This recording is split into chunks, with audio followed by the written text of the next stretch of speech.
Assalamualaikum warahmatullahi wabarakatuh. Perkenalkan, nama saya Mundi Putri Bein, kelas 6A, nomor absen 30. Kali ini saya akan mempresentasikan tema 1, subtema 2, pembelajaran 1.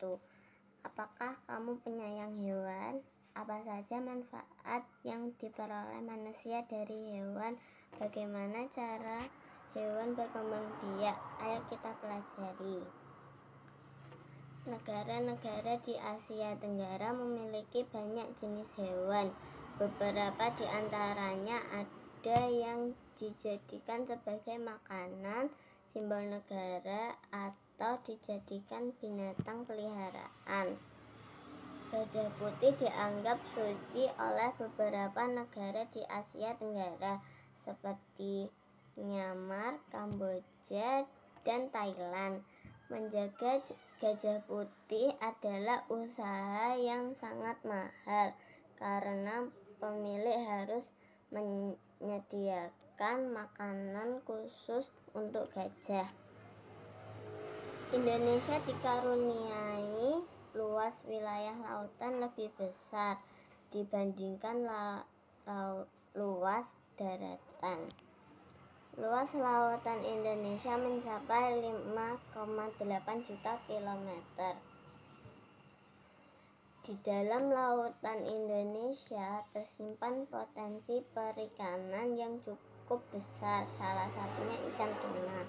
Ikan tuna adalah salah satu ikan yang paling banyak dicari negara lain seperti Jepang, Amerika Serikat, dan Uni Eropa. Tahukah kalian burung yang hidup di negara tetangga kita, burung takurdahan hidup di Malaysia? Hewan ini termasuk hewan yang dilindungi negara. Setiap hewan memiliki kemampuan berkembang biak. Dengan berkembang biak, hewan dapat melestarikan jenisnya. Tahukah kalian bagaimana cara hewan berkembang biak? Hewan yang berkembang biak dengan cara bertelur disebut ovipar, contohnya ayam dan jenis burung lainnya. Selain bertelur, ada juga hewan yang berkembang biak dengan cara melahirkan. Hewan yang berkembang biak dengan cara melahirkan disebut vivipar. Contohnya sapi, kucing, dan gajah adalah contoh hewan vivipar. Adakah hewan yang berkembang biak dengan cara bertelur sekaligus melahirkan? Ada, contohnya adalah ular. Berapa jenis ular tidak selamanya melahirkan anaknya. Kadang-kadang pada saat mengeluarkan anak-anaknya, masih ada anak ular yang terbungkus cangkang telurnya. Perkembangbiakan seperti ini dikatakan bertelur sekaligus beranak, disebut ovovivipar. Hewan-hewan yang ada sangat membantu penduduk di kawasan Asia Tenggara dalam kegiatan ekonomi. Kondisi geografis di Asia Tenggara membantu penduduknya memanfaatkan hewan dalam kehidupan sehari-hari. Ikan banyak dijual dan dikonsumsi. Hewan ternak banyak yang dijual di dalam negeri, bahkan sampai ada yang mengekspornya. Potensi ekonomi negara-negara anggota ASEAN. Kawasan Asia Tenggara terletak pada jalur perdagangan dunia. Kawasan ini menjadi jembatan antara kawasan Eropa dan Asia Timur. Oleh karena itu, Asia Tenggara menjadi wilayah persaingan bagi pihak-pihak yang ingin memanfaatkan kedudukan strategis kawasan ini. ASEAN berperan sebagai wadah untuk menghindari persengketaan yang mungkin timbul dengan posisi yang strategis ini. Setiap negara di kawasan Asia Tenggara memiliki kekayaan sumber daya yang menjadi kekuatan negara. Brunei Darussalam. Negara ini terkenal dengan kekuatan sumber daya alam berupa minyak bumi dan gas alam. Brunei menjadi negara di Asia Tenggara yang memiliki pendapatan per kapita tertinggi karena gas alamnya. Filipina adalah sebuah negara kepulauan yang mata pencaharian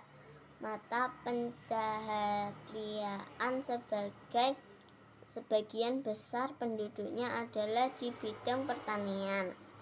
Filipina berhasil menjadi salah satu negara di dunia yang dapat membangun dan mengembangkan pertanian dengan baik.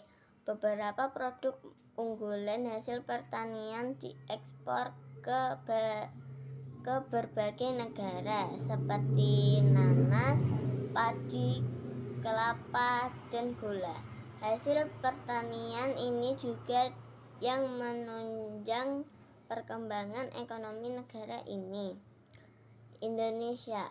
Sebagai negara kepulauan terbesar di kawasan ini, Indonesia memiliki ragam sumber daya alam yang sangat kaya. Banyak hal yang dapat dikembangkan untuk memperkuat perkembangan ekonomi Indonesia. Saat ini Indonesia mengekspor minyak dan gas bumi, tekstil, dan produk-produk dari kayu. Pertambangan menjadi salah satu pintu masuk para pengusaha mancanegara ke Indonesia. Keindahan alam Indonesia pun merupakan daya tarik yang menjadi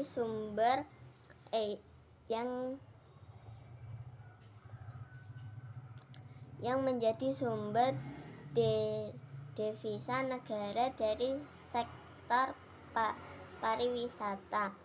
Kamboja. Di Kamboja mengalir Sungai Mekong.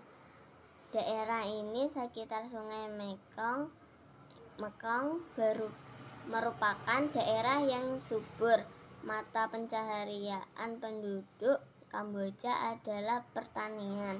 Hasil pertanian Kamboja yang besar adalah padi dan karet.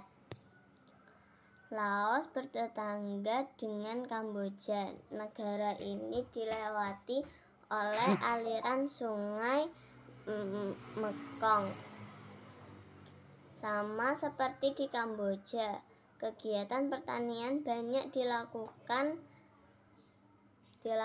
di sepanjang aliran sungai ini. Sebagai besar hasil pertanian dinikmati oleh masyarakat Laos. Malaysia. Kegiatan ekonomi utama penduduk Malaysia adalah di bidang pertanian, pertambangan, dan perindustrian. Perdagangan internasional merupakan salah satu kegiatan ekonomi Malaysia yang mengalami pertumbuhan tercepat. Peralatan elektronik, minyak, dan gas bumi diekspor ke negara lain. Produk dari kayu, minyak sawit, karet, tekstil, sepatu, dan bahan-bahan kimia diperdagangkan di dunia internasional. Myanmar. Mata pencarian untuk penduduk Myanmar adalah pertanian, perkebunan, dan pertambangan. Padi merupakan hasil utama dari pertanian di sana. Myanmar merupakan salah satu negara penghasilan padi terbesar di Asia Tenggara. Singapura merupakan negara paling maju di kawasan ASEAN. Terletak Singapura sangat strategis. Saat ini Singapura menjadi negara transit teramai di Asia. Thailand sering disebut sebagai lambung padi di Asia Tenggara. Lumbung. Padi memang merupakan hasil pertanian terbesar di negara ini. Selain itu, perkebunan, kehutanan, pertambangan, dan industri juga merupakan kegiatan ekonomi penduduk Thailand saat ini. Penghasilan utama Thailand adalah sektor pariwisata.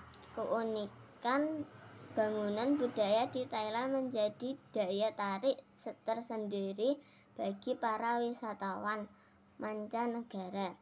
Vietnam. Setelah pulih dari Perang Vietnam, negara dimulai berkembang di berbagai sektor perekonomiannya.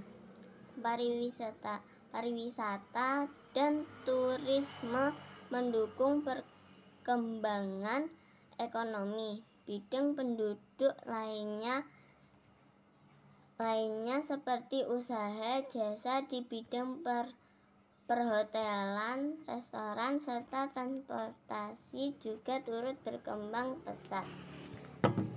Itu pesan saya, terima kasih. Itu presentasi saya, terima kasih. Wassalamualaikum warahmatullahi wabarakatuh.